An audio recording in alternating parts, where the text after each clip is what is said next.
The morning sun filtered through the kitchen blinds of our suburban Denver home, casting golden stripes across the marble countertop where I'd prepared breakfast for 15 years. Coffee steamed in 2 mugs, one with World's Best Wife that Marcus had given me last Christmas, the other plain white, his preference. The routine felt sacred, unchanged since our wedding day. Marcus walked in, his salt and pepper hair still damp from the shower, straightening his navy tie. At 45, he still carried himself with the confidence that had first attracted me at Colorado State University.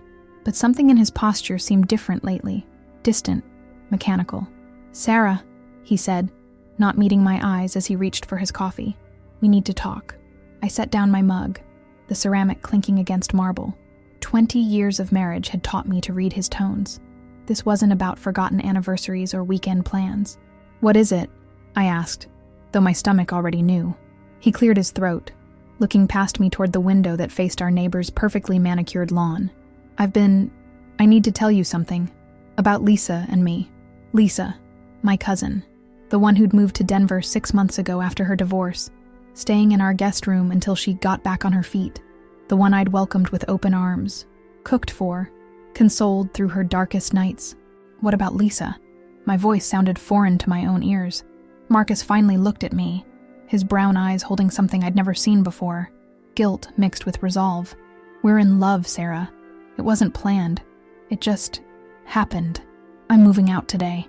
The words hit like a physical blow. I gripped the counter edge, my knuckles white against the dark stone. "You're... what?" "I'm sorry.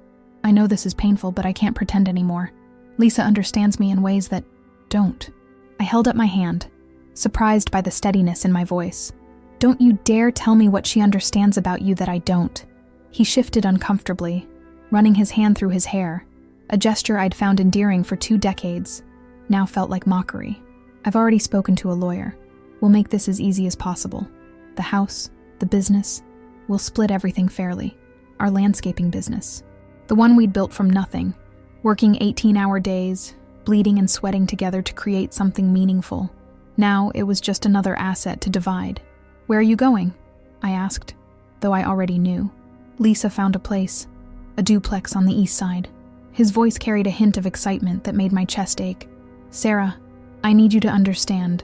Get out." The words came quietly, but with finality.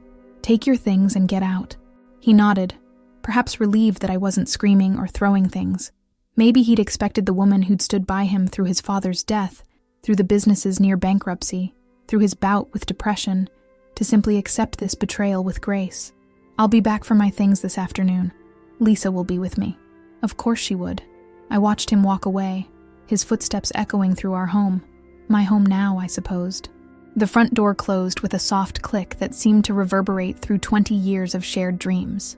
I stood in the kitchen for a long time, staring at the 2 coffee mugs. The morning light had shifted, and the golden stripes were gone, replaced by harsh white squares that revealed every imperfection in the marble's surface. 3 weeks later, I stood in the bathroom of Denver Country Club, reapplying lipstick with shaking hands. Aunt Margaret's 70th birthday party was in full swing beyond the bathroom door, and I could hear the familiar sounds of our extended family gathering. Laughter, clinking glasses, children running between tables. I'd debated coming. The thought of facing everyone, of seeing Lisa and Marcus together for the first time, made my stomach churn. But Margaret had raised me after my parents died, and missing her birthday would have been unthinkable. "You can do this," I whispered to my reflection. The woman looking back seemed older than my 43 years, despite the carefully applied makeup and the black dress I'd chosen to hide my recent weight loss. I pushed open the bathroom door and walked into the main dining room. The country club's elegant atmosphere, crystal chandeliers, white tablecloths, panoramic views of the golf course, had always felt welcoming. Tonight, it felt like a stage where I was the unwilling performer. "Sarah!" My cousin Rebecca approached with concern etched in her features. "I'm so glad you came. How are you holding up?"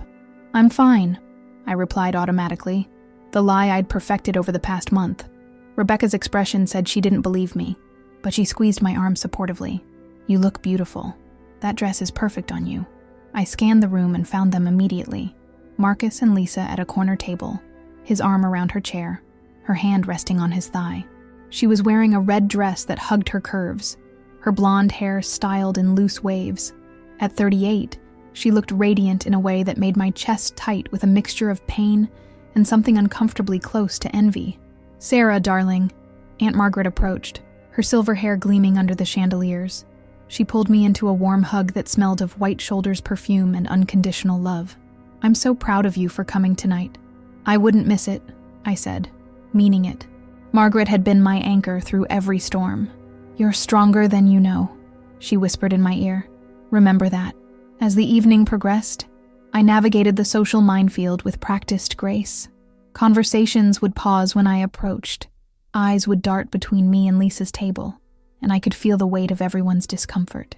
Some family members offered support with awkward phrasing, "You're better off without him," and "Everything happens for a reason." Others avoided me entirely, unsure how to act. The worst moment came during the toasts. Marcus stood up, cleared his throat, and spoke about family loyalty and new beginnings. His eyes found mine across the room, and for a split second, I saw something that might have been regret. But then Lisa's hand covered his, and whatever I'd seen disappeared. "And to Aunt Margaret," he concluded, raising his glass, "who taught us all that family is everything." The irony was suffocating. I excused myself to the terrace, where the cool Colorado evening air provided some relief from the stifling atmosphere inside. "Sarah?" I turned to find my Uncle Robert, Margaret's younger brother, approaching with 2 glasses of wine. He was a quiet man who'd never married, dedicating his life to his law practice and his family. "Thank you," I said, accepting the glass gratefully. We stood in comfortable silence, looking out at the golf course illuminated by soft landscape lighting. The distant mountains were dark silhouettes against the star-filled sky. "This won't last," Robert said quietly. "What won't?" "Marcus and Lisa. Relationships built on betrayal rarely do." He turned to look at me. "You deserve better than this, Sarah. You always have." I felt tears threaten for the first time that evening. "It doesn't feel that way right now." "I know, but trust me, things have a way of working themselves out, sometimes in ways we never expect." There was something in his tone that made me look at him more closely, but his expression was unreadable in the dim light. 2 months had passed since the birthday party. I'd settled into a routine of sorts. Work, gym, home, repeat. The landscaping business was thriving under my sole management, and I'd discovered that without Marcus's need to control every decision, I could implement ideas I'd harbored for years. I was reviewing contractor proposals in my home office on a Thursday evening when my phone rang. Robert's name appeared on the screen. "Sarah, I need to see you. Tonight, if possible." Something in his voice made me sit up straighter. "Is everything okay? Is it Margaret?" "Margaret's fine, but there's something we need to discuss. Can you come to my office?" An hour later, I sat across from Robert in his downtown law office. The building was nearly empty, our footsteps echoing in the marble lobby. His office, lined with law books and family photos, felt simultaneously familiar and formal. "I've been Margaret's attorney for 30 years, he began, settling behind his mahogany desk. "She's been updating her will regularly, but last week she made some significant changes." I shifted uncomfortably. "Robert, I don't need to know about her financial arrangements." "Actually, you do." He opened a file and pulled out several documents. "Sarah, Margaret has named you as the primary beneficiary of her estate. The house, the investments, everything. It's substantial. Approximately $4 million. My mouth fell open. $4 million? But I thought, she has so many children and grandchildren. She does, and she's leaving them each something. But the bulk of the estate comes to you." He leaned forward. "Sarah, there's something else. Margaret wanted me to tell you why she made this decision, especially now." I waited, my heart pounding. "She knows what Marcus and Lisa did to you. She knows how the family has treated this situation. Some supporting you, others acting like you somehow deserved it or should just move on. She's watched you handle this betrayal with more grace than they deserved, and she's watched you rebuild your life without asking for anyone's help or sympathy." Tears started flowing before I could stop them. "She didn't need to do this. She wanted to. But here's what you need to know. She's not doing this out of pity. She's doing it because she believes in you. She's seen how you've transformed the business, how you found your strength. She told me, Sarah is the only one who truly understands the value of loyalty and hard work." I wiped my eyes with the tissue Robert offered. "When did she make these changes?" "Last week. Right after she found out something that changed everything for her. He paused. Lisa's been seeing someone else. A man she met at her gym. Margaret found out through a friend whose daughter works there. The words hit me like a slap. Marcus knows? Not yet. But Margaret does, and she's disgusted. Not just with Lisa, but with how everyone in the family has acted like this was somehow acceptable because people fall out of love or these things happen. I sat back in the leather chair, trying to process everything. Marcus, who'd left me for my cousin, was about to experience the same betrayal he'd inflicted on me. There's one more thing, Robert continued. Margaret wants to tell the family about the will at Sunday dinner this weekend. She specifically wants Marcus and Lisa there. Why? Robert's smile was slight but meaningful. She said it's time everyone understood the difference between family loyalty and family convenience. Sunday dinner at Margaret's house had been a tradition for decades. Her Tudor-style home in Cherry Hills Village was always filled with the sense of roast beef and homemade rolls, the sounds of multiple conversations, and the warmth of family gathering around her massive dining room table. Tonight felt different. Margaret had specifically requested that everyone be there, all her children, grandchildren, nieces, and nephews. Even Marcus and Lisa, who'd been attending family gatherings as a couple for the past 3 months.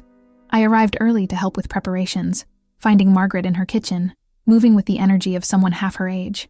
You look nervous, she observed, handing me a serving bowl. I am. Are you sure about this? She paused in her stirring and looked at me directly. Sarah, I've lived 70 years. I've learned that sometimes the only way to reveal people's true characters is to show them what they stand to lose. The family began arriving around 5.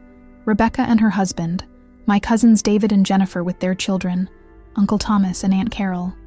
The house filled with familiar voices and laughter. Marcus and Lisa arrived together, Lisa clinging to his arm possessively. She'd been doing that more often lately, I'd noticed at recent gatherings, as if she needed to constantly mark her territory. Marcus looked uncomfortable, his usual confidence seeming forced. During dinner, conversation flowed around typical family topics: work, children's achievements, vacation plans. But I noticed Margaret watching everyone carefully, her sharp blue eyes taking in every interaction. Before we have dessert, Margaret announced, standing at the head of the table, I have something important to share with all of you. The room fell quiet. Robert, who'd been sitting beside her, reached for a folder. I've updated my will, Margaret continued, her voice carrying the authority that had kept our family together through every crisis. I wanted you all to hear this together, because it reflects my feelings about family, loyalty, and character. Lisa's grip tightened on Marcus's arm. Around the table, I could see family members exchange glances. The bulk of my estate, my home, investments, and savings, will go to Sarah. The silence was deafening. I felt every eye in the room turn to me, saw jaws drop, watched Lisa's face drain of color. Margaret, Uncle Thomas started. Surely you mean, I mean exactly what I said. Margaret's voice was steel. Sarah has shown me what family loyalty looks like. She's built a successful business, handled betrayal with dignity, and never asked for anyone's pity or handouts. Marcus's face had gone pale. Aunt Margaret, I don't understand. The business that Sarah runs, I helped build that. You helped build it with Sarah. Then you abandoned it and her for someone who... Margaret paused, her eyes finding Lisa's. Well, someone who has already moved on to other interests. Lisa's confusion was evident. What do you mean? I mean your relationship with Trevor from your gym, the one you've been seeing for the past month. The words dropped like a bomb. Lisa's face went white, then red. Marcus turned to stare at her, understanding dawning in his eyes. That's not, Lisa stammered. It's exactly what it is, Margaret continued calmly. Just as your relationship with Marcus was happening while he was married to Sarah. Patterns, dear. They reveal character. Marcus's voice was barely a whisper. Is it true? Lisa's silence was answer enough. The room erupted in uncomfortable murmurs, family members not knowing where to look. This is why Sarah gets the inheritance, Margaret continued. Not because I feel sorry for her, but because she's the only one who understands what it means to honor commitments, to work hard without expecting handouts, and to treat family with genuine respect rather than convenience. I stood up slowly, my legs shaking. Margaret, I don't know what to say. Say you'll use it well. Say you'll remember that real family stands by each other not when it's easy, but when it's hard. As the evening wound down, Family members approached me with congratulations that ranged from genuine to awkward. Marcus and Lisa left early, separately, she in tears, he in stunned silence. Later, as I helped Margaret clean up, she took my hands in hers. "Do you understand now?" she asked. "I think so. But Margaret, this inheritance, it's too much." "It's exactly right. You've been more of a daughter to me than anyone else in this family. You've earned this not through blood or birthright, but through character." She squeezed my hands. "And Sarah, that business you've built since Marcus left, it's worth more than he ever imagined. You've found your strength. The inheritance is just security for the future you're already building." Standing in her kitchen, surrounded by the lingering warmth of family dinner, I realized that sometimes the greatest gifts come not from what we expect, but from what we've earned through grace under pressure. Margaret hadn't just given me financial security. She'd given me validation that loyalty, dignity, and quiet strength matter more than drama and betrayal. The betrayal that had nearly destroyed me had revealed something more valuable than any inheritance: my own resilience and worth.